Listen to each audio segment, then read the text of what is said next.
Esto es Diáspora TV. Te habla Rafael Reyes. Gracias por las personas que se han suscrito al canal. Esperamos que más personas se sigan suscribiendo para mantenerlo siempre informado. Muchísimas gracias, señores. Síganse suscribiendo. Bueno, dice Ricardo Nieves que un saludo vale más que una información. Entonces, correspondiendo a esa expresión, la diáspora quiere enviarle un saco de saludos y felicitaciones a la maestra cultural del pueblo dominicano y periodista Altagracia Salazar, que está de cumpleaños. Este saco lleno de felicitaciones, además se lo envían los patieros de Nueva York a la distinguida dama. Felicidades y muchos años más de vida. Bueno, y la crisis en Ecuador, señores, ha dado un giro de 180 grados. La situación en Ecuador fue declarado en estado de guerra por el presidente Daniel Noboa. Toque de queda y conmoción nacional. Hoy, a través de ese decreto, las Fuerzas Armadas toman el control del país. Están todos los equipos de la Guardia Nacional en las calles, tanque de guerra, vehículo blindado, toda clase de armamento en las calles para proteger a los ciudadanos ecuatorianos que están viviendo el momento más amargo de su vida.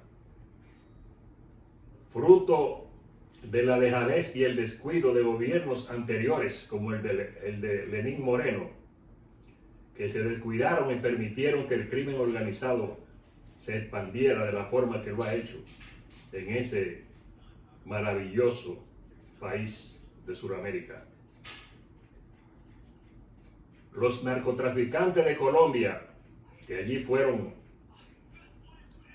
duramente golpeados en el gobierno pasado,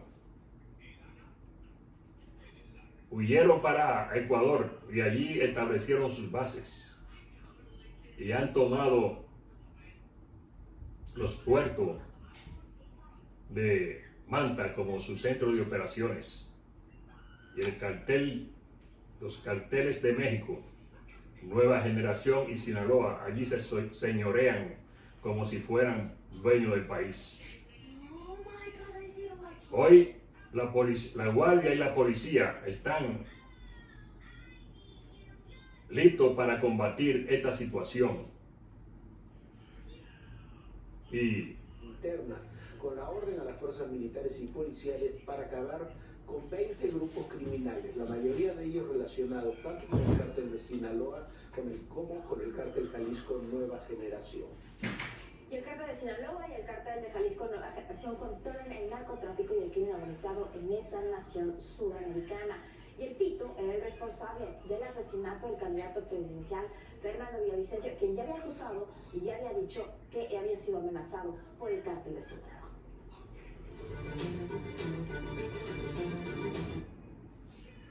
esta situación que sufren los ecuatorianos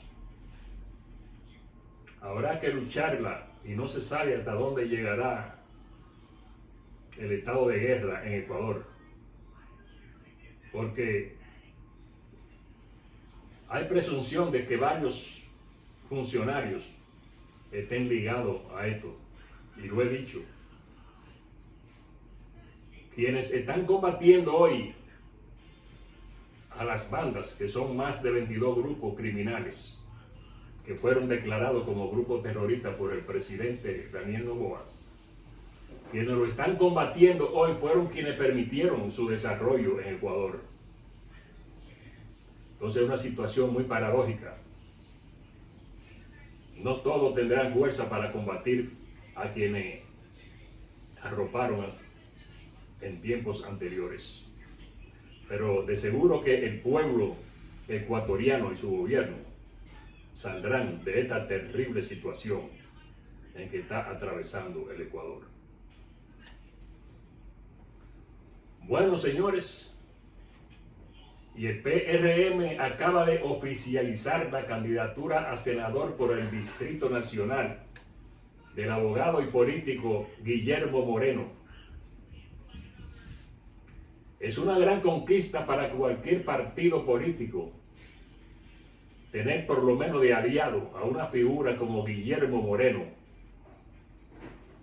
una persona que tiene una hoja de vida extraordinaria, pulcra, limpia, y un luchador por los mejores intereses del país, demostrado en todas las circunstancias, que nunca ha claudicado y nunca se ha vendido. Guillermo Moreno fue el primer fiscal del Distrito Nacional en el gobierno de Leonel Fernández en el 1996. Y en una investigación que realizaba en torno a la muerte del periodista Orlando Martínez, citó al doctor Joaquín Balaguer para un interrogatorio, para que diera informaciones sobre lo que él sabía de esa muerte, siendo Guillermo Moreno fiscal. Esto le incomodó al entonces presidente de la República, Leonel Fernández, y provocó la renuncia de Guillermo Moreno porque quería manipular y dirigir la justicia. Al verse tronchado en sus investigaciones, Guillermo Moreno tuvo que renunciar a la Fiscalía del Distrito Nacional. Más luego, Guillermo Moreno sometió un expediente contra Leonel Fernández sobre la construcción del local de la Fundación de Leonel de Funglode.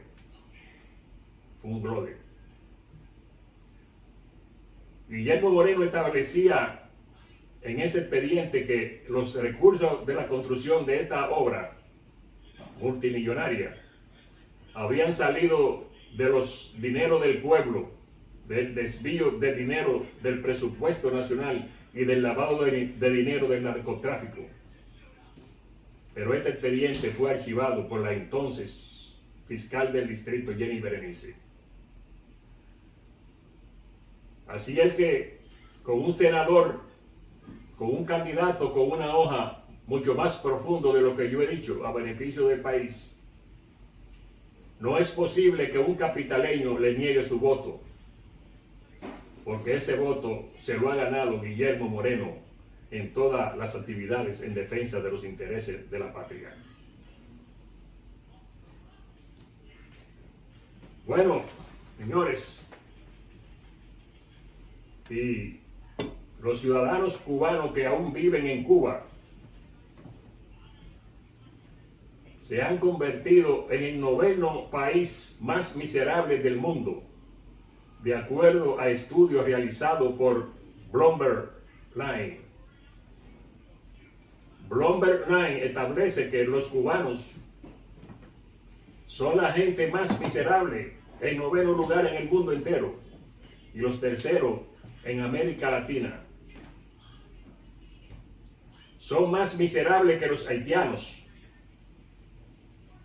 porque los ingresos per cápita de Haití son mayores que los ingresos per cápita de los cubanos.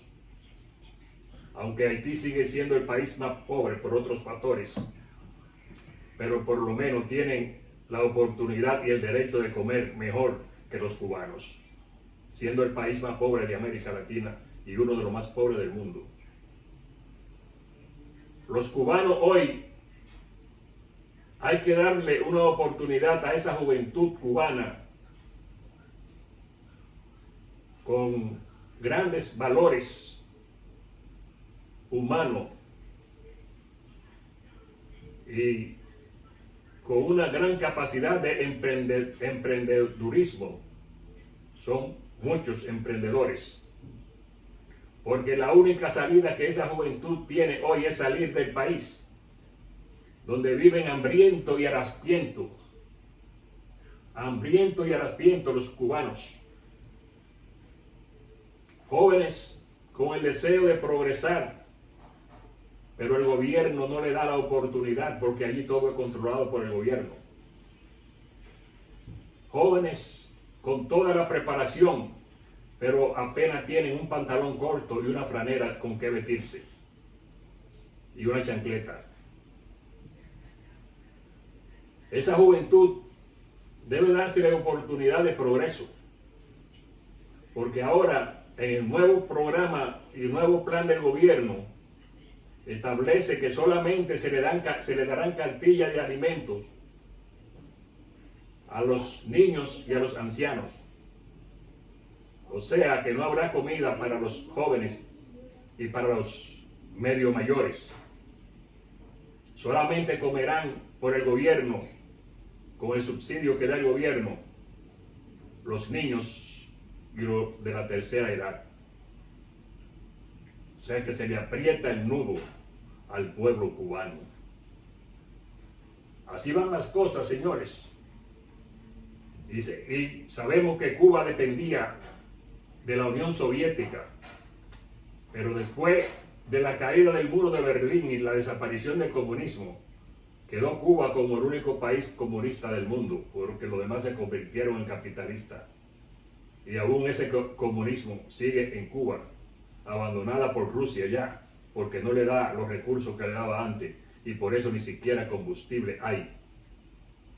Venezuela suplía después a Cuba, pero ya Venezuela hay que suplirla, porque Cuba es el segundo país más pobre de América, porque Venezuela es el segundo país más pobre de América.